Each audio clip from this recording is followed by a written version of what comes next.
राम राम। जय हिंद, वंदे मातरम। प्यारे साथियों और सभी साथियों को मेरा प्यार भरा नमस्कार। प्रिय विद्यार्थियों, आज जो हम पढ़ने वाले हैं वो पढ़ेंगे समास और समास किससे पढ़ने पढ़ने वाले हैं। ये समास हम पढ़ेंगे हमारे स्कूलों में चलने वाली बुक जिसका नाम है हिंदी व्याकरण एवं रचना प्रबोध। ये किताब 9वीं से 12वीं तक की कक्षाओं के लिए हमारे विद्यालयों में माध्यमिक शिक्षा बोर्ड राजस्थान अजमेर के द्वारा उपलब्ध कराई गई है साथियों। तो इसी किताब को हम रीड प्रिय लेवल 1 और लेवल 2 साथ ही साथ फर्स्ट ग्रेड और सेकंड ग्रेड के लिए साथियों इसकी संपूर्ण व्याकरण को यहाँ पर पढ़ेंगे। ये आज अपनी क्लास है, ये समाज से संबंधित दूसरी क्लास है साथियों। तो शुरू करिएगा आज क्लास को। देखिए, आज की क्लास को शुरू करते हैं हम साथियों। यहाँ से पढ़ेंगे तत्पुरुष समास। दूसरा समास है इसमें तत्पुरुष समास, लेकिन अपन पहला पढ़ेंगे यहाँ पर तत्पुरुष समास, इसके बाद और आगे पढ़ेंगे। सबसे बड़ा जो समास है वो तत्पुरुष समास ही है साथियों। अब देखिए तत्पुरुष समास की परिभाषा समझिएगा एक बार, फिर इसके बाद इसके उदाहरणों को देखेंगे। इस समास में पहला पद गौण और दूसरा पद प्रधान होता है। देखिए, प्रत्येक समास होता है, उस समास में जो सामासिक पद होता है ना, या जिसे हम समस्त पद कहते हैं, सामासिक पद या जिसे हम कहते हैं समस्त पद।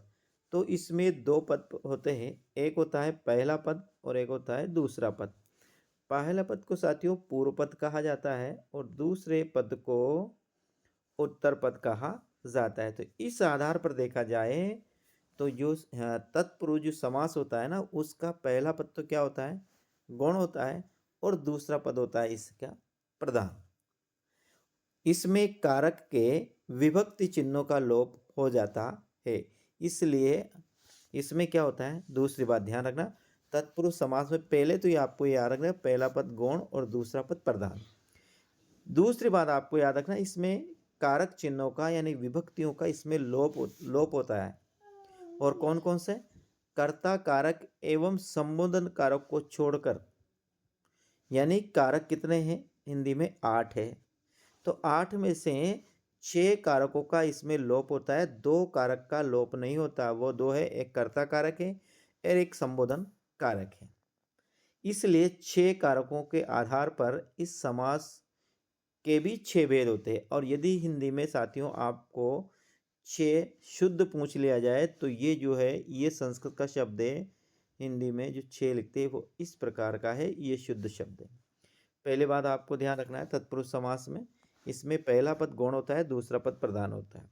इसमें विभक्त चिन्ह या कारकों का क्या होता है, लोप होता है। कौन कौन से, कर्ता कारक और संबोधन कारक को छोड़कर शेष बचे हुए 6 कारक चिन्हों का लोप होता है। इस आधार पर तत्पुरुष समास के 6 भेद होते हैं। इसमें पहला है कर्म तत्पुरुष समास, जिसका विभक्ति चिन्ह क्या है, को है। ऐसे शब्द आएंगे जिसमें को का लोप होगा, कब, समास विग्रह करने पर। ये सामासिक या समस्त पद है इधर के, और ये है साथियों इनका विग्रह है। क्या है, विग्रह का मतलब होता है अलग अलग करना।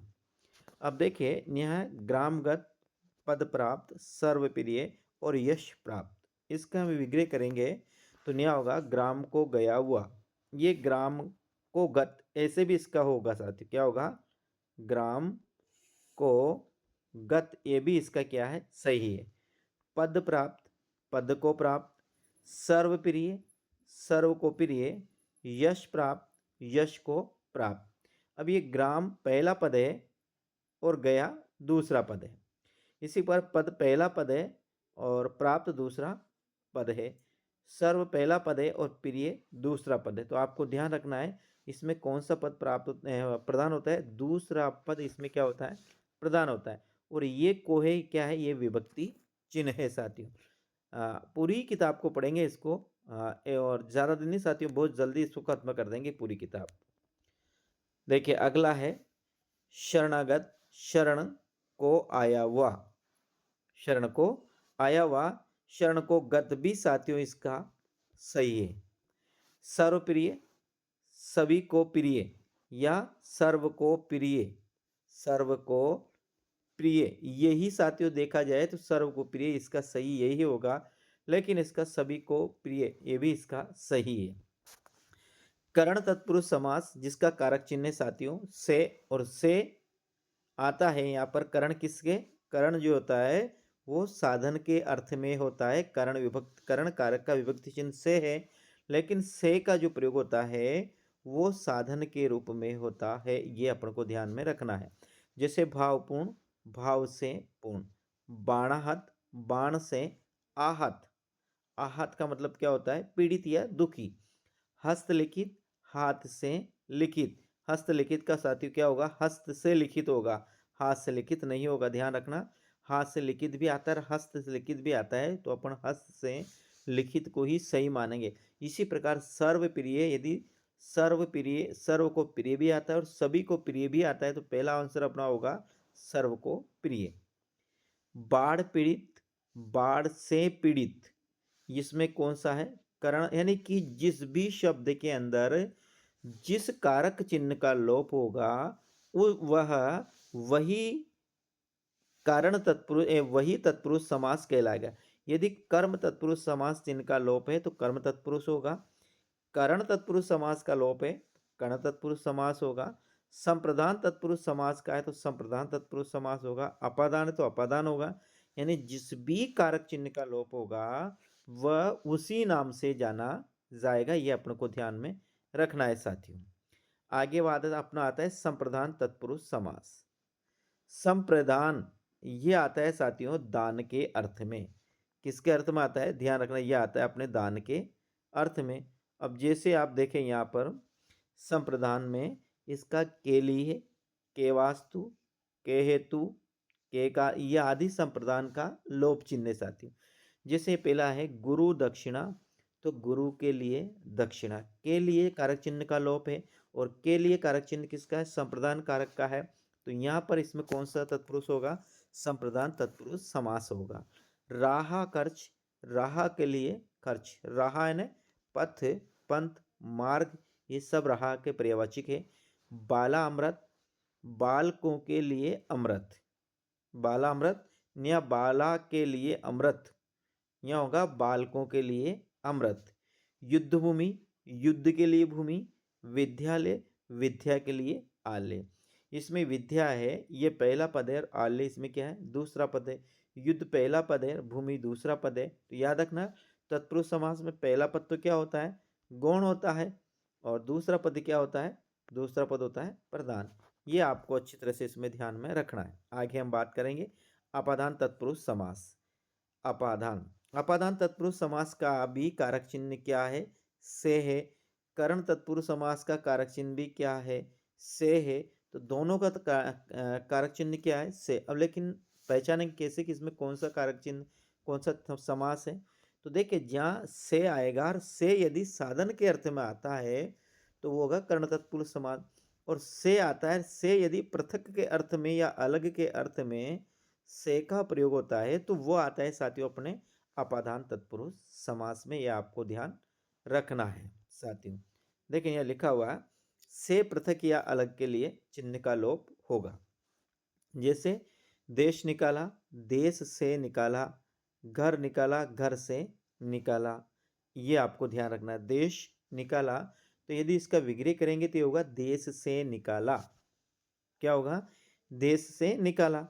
बंधन मुक्त, बंधन से मुक्त, यानी छुटकारा, अलग हो गया, देश से अलग हो गया, बंधन से अलग हो गया।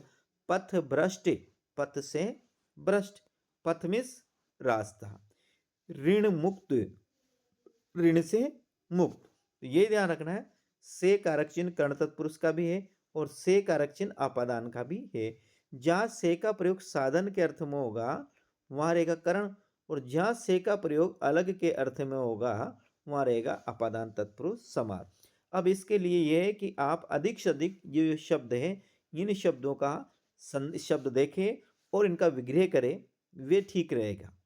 यानी इसके लिए आप किसी दूसरी किताब का और सहारा ले सकते हैं ताकि उसमें, और इस किताब में ये जो शब्द है ये तो आपको ध्यान में रखना ही है साथियों। अब आता है यहाँ संबंध तत्पुरुष समास जिसका कारक चिन्ह है यहाँ पर का, के, की। के, का, की, मैंने इसको के का और की ऐसे याद कर रहा, तो आप रखें संबंध तत्पुरुष समास। इसका जो चिन्ह है वो के का की होता है। क्या होता है? के का की। रे रा री भी होता है, ने ना नी भी होता है साथियों। किसका? संबंध तत्पुरुष समास का। जब हम कारक पढ़ते हैं तो कारक को डिटेल से पढ़ेंगे, तो वहां पर इसके और चिन्ह के बारे में भी पढ़ेंगे, लेकिन यहाँ पढ़ रहे अपन कारक है। समास, तो समास में इसमें केवल आप एक ही कारक चिन्ह देखें। जैसे यहाँ गंगा जल, तो ये होगा गंगा का जल। किसका जल? गंगा का जल। नगर सेठ, तो ये होगा नगर का सेठ। यहाँ नगर में सेठ नहीं होगा, ये ध्यान रखना। नगर के लिए भी सेठ नहीं होगा, ये होगा नगर सेठ, यानी नगर का सेठ। राजमाता, राजा की माता। राजमाता, राजा की माता। राजकुमार, राजा का कुमार। राजकुमारी, राजा की कुमारी। ये सब क्या है? संबंध तत्पुरुष में आएगा। जलधारा, जल की धारा। मतदाता, मत का दाता। दाता यानी दान करने वाला। जो मत का दान करता है वो कहलाता है मत दाता। तो ये होगा अपने क्या होगा? संबंध तत्पुरुष समास हो जाएगा। इसके बाद हम बात करेंगे तो अपना आता है अधिकरण तत्पुरुष समास। कौन सा आता है? अधिकरण तत्पुरुष। कल पढ़ेंगे कर्मधारय समास। देखिए अधिकरण तत्पुरुष समास। अधिकरण तत्पुरुष समास में पर पे भी आता है। में पर पे अधिकरण तत्पुरुष समास, यानी अधिकरण जो कारक होता है ना साथियों, वे होता है, यानी कि यह दर्शाता है क्रिया का स्थान, यानी क्रिया कहाँ पर हो रही है, क्रिया का आधार और स्थान दिखाता है। और इसका कारक चिन्ह में भी है, पर भी है, और कभी कभी इसका पे भी है। में पर पे याद रखना। जैसे यहाँ जलमग्न, जल में मग्न। आप बीती, आप पर बीती। आप में बीती नहीं होगा, आप पर बीती है। सिर दर्द, सिर में दर्द। क्रिया कहाँ पर हो रही है? वहां रहेगा अधिकरण साथी। गुड़ सवार, घोड़े पर सवार। यहाँ होगा घोड़ा प्लस सवार, इसका संधि करेंगे तो होगा गुड़ सवार। घोड़ा प्लस दौड़, गुड़ दौड़, घोड़ों की दौड़। ऐसे या तो याद रखना, जलमग्न, आप बीती, सिर दर्द और गुड़ सवार। ये आपको ये उदाहरण अधिक से अधिक उदाहरण याद कीजिएगा। और इसके लिए मैं आपको एक बात एक बुक से बताता हूँ, आती है साथियों, लक्ष्य पासबुक के नाम से आती है। इसको आप बाजार से खरीद लीजिएगा। इसमें अधिक से अधिक उदाहरणों को हल करिएगा, कोई भी प्रश्न गलत नहीं जाएगा साथियों। इसके बाद देखो अपना यहाँ आता है, एक और आता है अपना अव्ययभाव समास।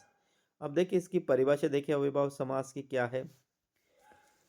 इस समास में परिवर्तनशीलता का भाव होता है और उस अव्यय पद पर लिंग वचन काल कारक में बदलता है। वह सदैव, हाँ, लिंग वचन काल कारक में नहीं बदलता, वह सदैव एक सा रहता है।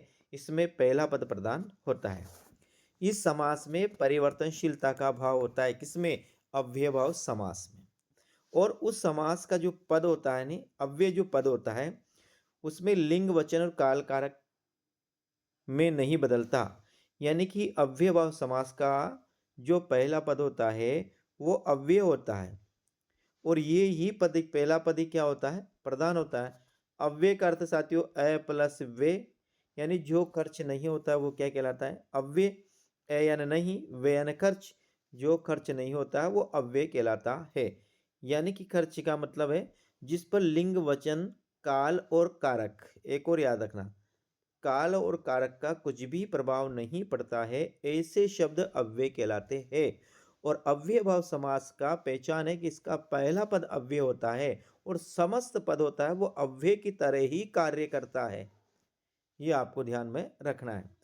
कौन सा पद? इसका पहला पद प्रधान होता है। तत्पुरुष समास कौन सा? दूसरा पद प्रधान होता है।